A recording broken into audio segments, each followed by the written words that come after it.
Tenet asked us to put together a paper on how the Russians were going to help us, Cipher recalled. We were dumbfounded. We said someone needs to tell the president they are not going to be an ally. They are not going to help on counter-terrorism. It was not long before signs of Russian duplicity began to surface, Cipher recalled. In the mid-2000s, the CIA learned that Russia had given its allies in Central Asia a database of suspected extremists that included the names of some CIA undercover officers. When our officers showed up in certain countries at the airport, they were handcuffed because we popped up on the list as terrorists, Cipher said. In what some U.S. intelligence veterans see as a reflection of Putin's background as a career officer in the Soviet KGB, Russia has mixed fierce tactics against Islamist militants in Chechnya with co-optation and collusion, officials said. Russian opposition leaders and journalists have accused the Kremlin's security forces of masterminding a string of mysterious bombings in Russia in 1999. About 300 civilians were killed in the explosions at apartment buildings. The attacks, which the government blamed on Chechen militants, helped then Prime Minister Putin bolster his standing ahead of the presidential election he won in 2000. The U.S. case against Russia as a sponsor of terrorism has grown substantially over the past decade, national security officials said. As Islamist militants began moving into Syria in 2012 to join that country's civil war, law enforcement agencies in Europe arrested scores of would-be jihadists. By contrast, U.S. officials have said, Russia's principal internal security agency, the FSB, appeared to encourage militants from predominantly Muslim regions like Dagestan to go to Syria ahead of the 2014 Winter Olympics in Sochi. The FSB carried out this activity to reduce the threat at home during the Winter Games, according to U.S. officials, despite the fact that such militants were likely to join the Islamic State's fight against the Syrian government, a close Russian ally. There must have been senior approval, said Michael Carpenter, who served as National Security Council Director for Russia during the Obama administration. There was facilitation, payment, passports. There were hundreds, at a minimum, who went to Syria during this period. There have been more direct examples of state-sponsored violence in the pursuit of Chechen rebel leaders and other Kremlin enemies far beyond Russia's borders, U.S. officials said.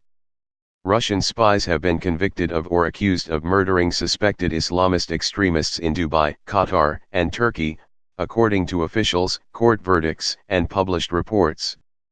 Both the United States and Israel have often killed suspected terrorists overseas, notably in drone strikes conducted by the Pentagon or the CIA.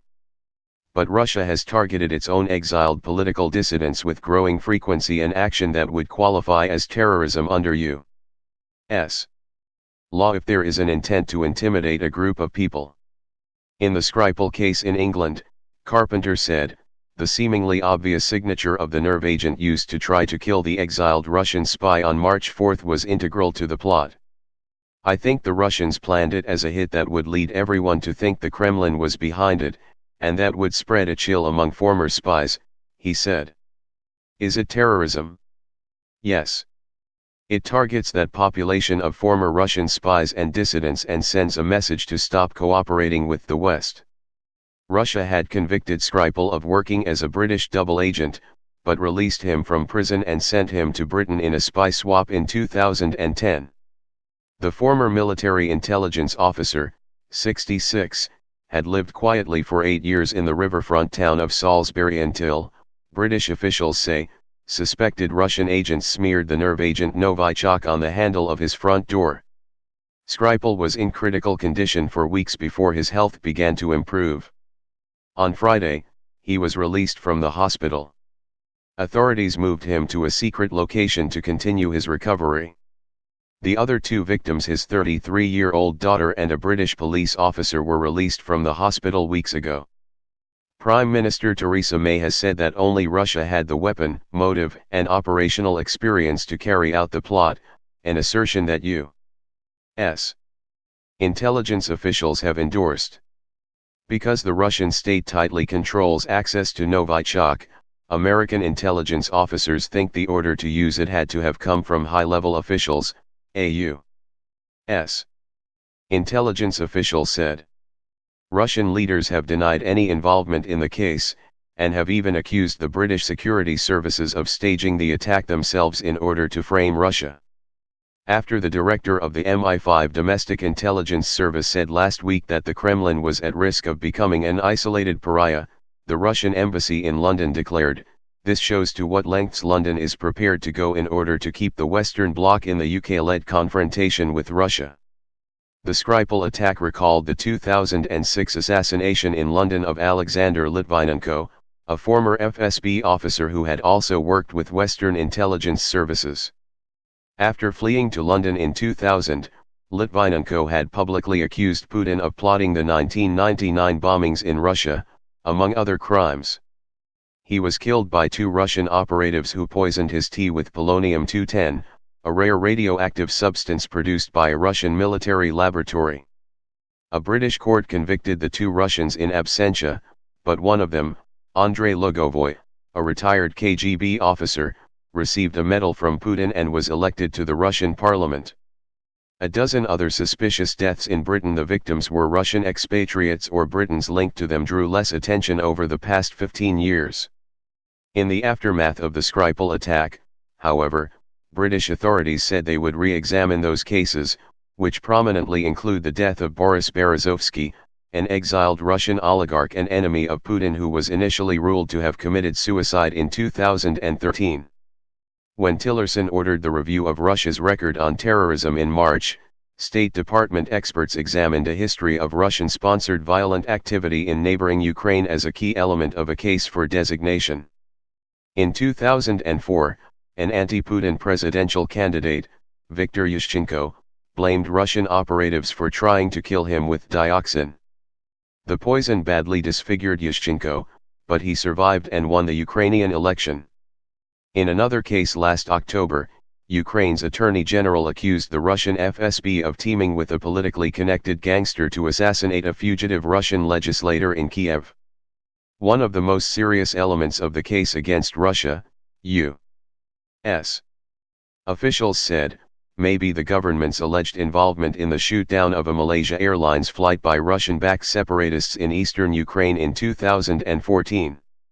A Russian-made missile killed all 298 people aboard and was part of a wave of separatist bombings and other violence against civilians blamed on Russia after its forces occupied the Crimea region.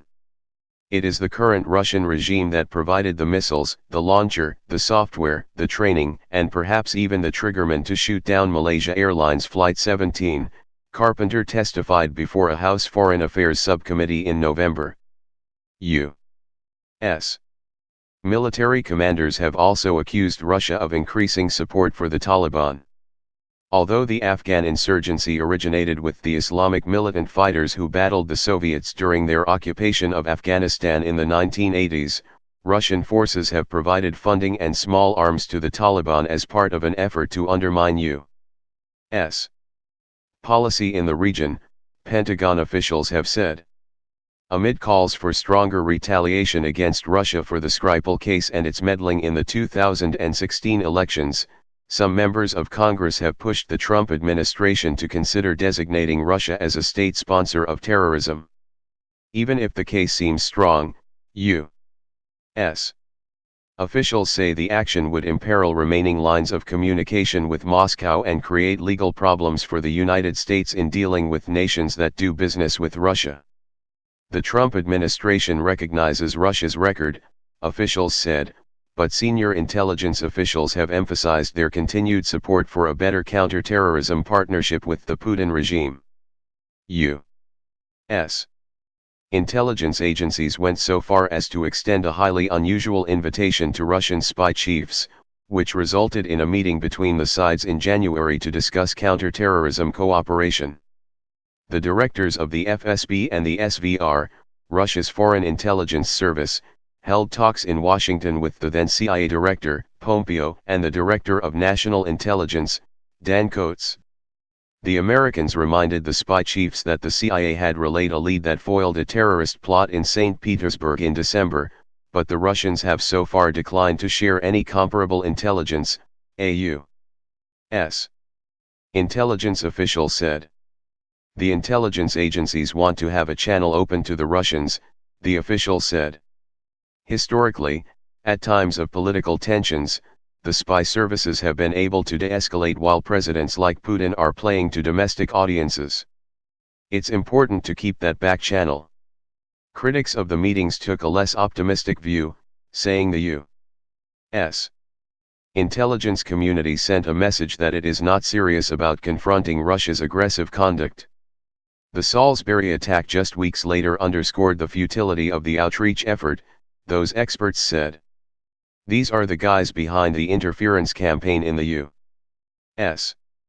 elections, the guys directing Russian operations in Syria and Ukraine and ordering hits like the one on Skripal, Carpenter said of the meetings. Words escape me to express how bad it was.